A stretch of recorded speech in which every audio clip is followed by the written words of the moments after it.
We're continuing in Likutei Moharan, Torah Aleph, Chelik Sheni, Likutei Moharan Tinyan, Torah Aleph, in the middle of Siman Yud Aleph. V'zeh she'amar Chizkiah, v'atov b'einecha asisi. And this is what Chizkiah was saying when he said, v'atov b'einecha asisi, I did what was good in your eyes.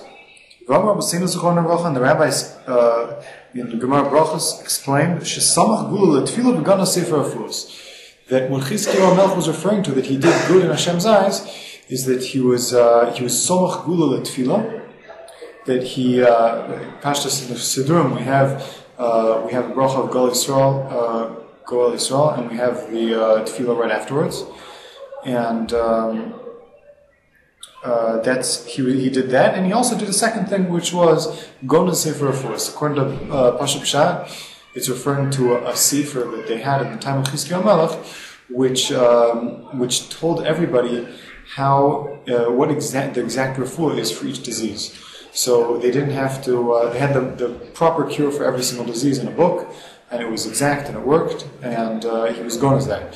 The reason why he was going as it, according to Pashup Pshat, is because he saw that people weren't trusting in Hashem properly, and they were Nevi'im at the time, and they were supposed to be going to the Nevi'im and searching out to see what Hashem wanted from them, to see how they could fix themselves in order to heal themselves, instead of just looking for a natural type of refuah, which was obviously found in the book, and they didn't have any need to fix themselves when they could just go get the refuah. So he was going to say for refuahs to cause people to come to Hashem instead of turning to a book of exact medicines. So these two things he did. That's according to Pshat. Now the way the Rebbe is explaining it, the Rebbe is explaining that kol echad, it's all one inyan. These two inyanim that he did, somach gula tefillah and being going to say for refuahs, is one inyan.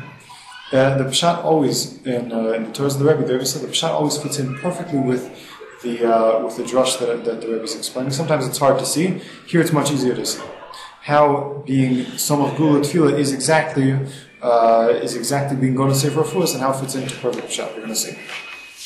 The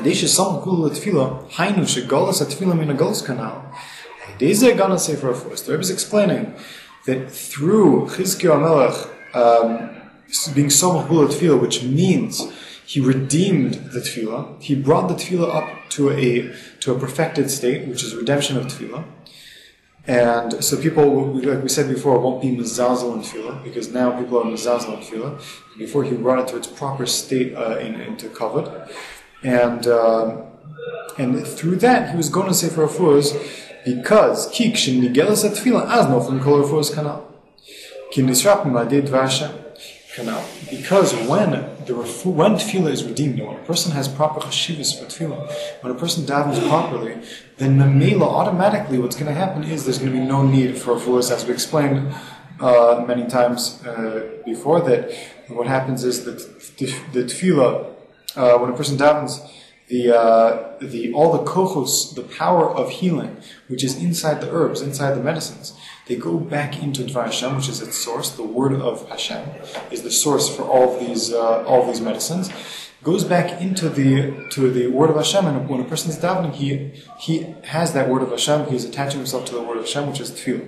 Dvar Hashem is tefillah. So when he does that, he's able to draw the powers of refuah back into every single thing.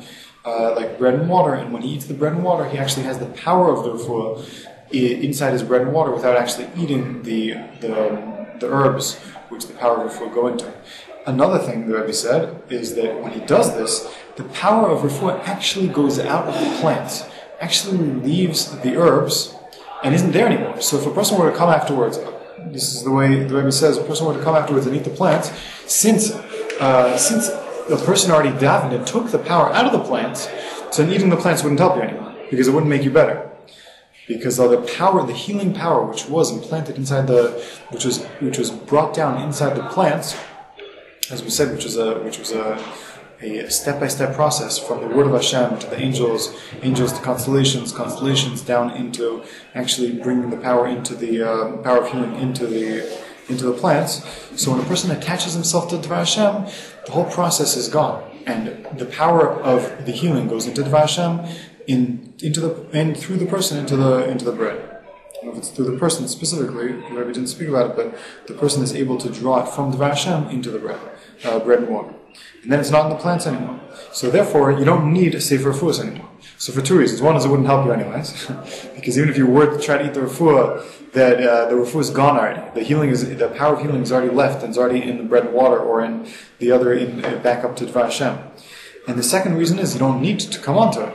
Because when you eat bread and water, it's much easier and it's much more healthy and better for many other reasons than actually eating herbs. So you don't actually need to come on to Sefer Refuah. Another thing that happens is all the doctors are embarrassed when they try to practice medicine. Because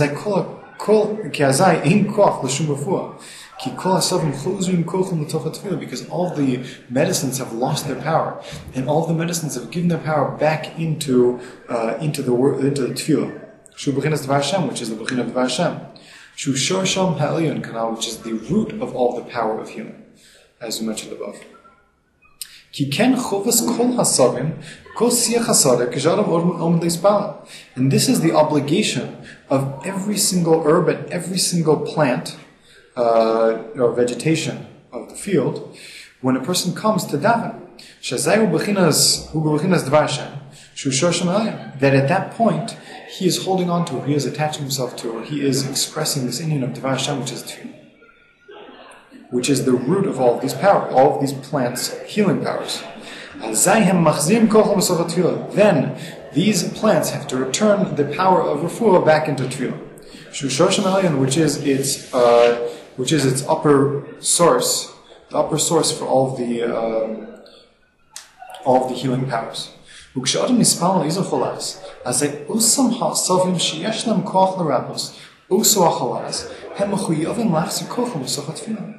a person davens for a specific disease, it works in a specific way. That specific refuah, that specific medicine for that specific disease, has to bring its powers back into tefillah. So, she shorsham. It has to bring it back into the tefillah, which is shorsham, since tefillah is Dvar Hashem, and we said all the power comes from Dvar Hashem, from the word of Hashem, as mentioned above. Now, this is a very interesting point.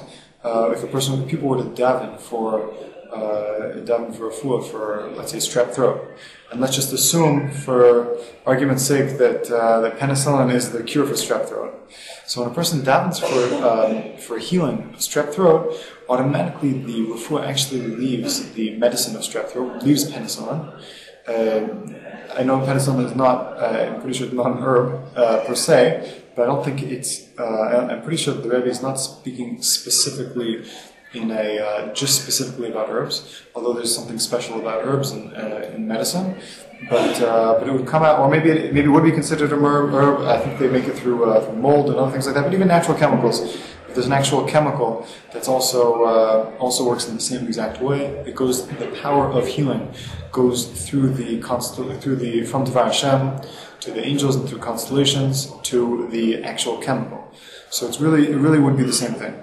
So if a person were to daven to Hashem for refuah, let's say for strep throat, he would take out the healing power from all the strep throat and bring it into tefillah and into the bread and water that the person is going to eat. If the whole world were to daven like that, then strep throat, nobody could ever turn to penicillin to get healed from strep throat. It just wouldn't work anymore. So it would be much better though, because we'd be able to eat bread, and it would be much. It would be turning to Hashem and attaching ourselves to the source of healing instead of to the chemical, aspects of the plant in healing, the power, the spiritual power which is invested inside the plants or the herbs that heal a person with medicine. So, this is the beginning of the union of Yitzchak going out to daven in the field. He davened with the vegetation of the field. Shekol siach hasada chozer kocham v'nosnu osam b'soch tefilasa. That when he did this, all of the powers of all of the plants put their had to give back their power into the Dvar Hashem, Shishor Shem Kanal, and because Dvar Hashem is its root. Now the Rebbe has a different Torah, Torah Yud Aleph, later on in Chilik Shein, Tinyana, that he speaks about the fact that how, I'm going to read it here inside, I have the quotes here. This is now a quote from Torah Yud Aleph in Likutei Tinyana later on. When a person davens inside a field, then all the vegetation, all the plant life, all of them take their powers and go into a person's tefillah and help a person to daven. And give a person extra power and strength in his davening. And this is how the tefillah is called siach, which comes from the word of from the lashon of type of word called speech, similar to the word speech, which is bechinas siach hasada, the plant life of the field, or it can also be understood as siach is speech of the field, or conversation of the field. That the reason why this word siach hasada has like two meanings, or could be interpreted in two different ways, it's because all the siach hasada, all the plant vegetation of the field, give its power into a person's tefillah. And this is also, again, the Rebbe is explaining this pasuk that Yitzchak went out to daven in the field.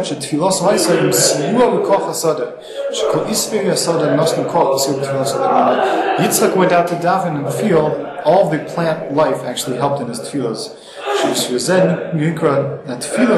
is also why tefillah itself is called siach, which is the same word that is used by the sada, which is siach hasada.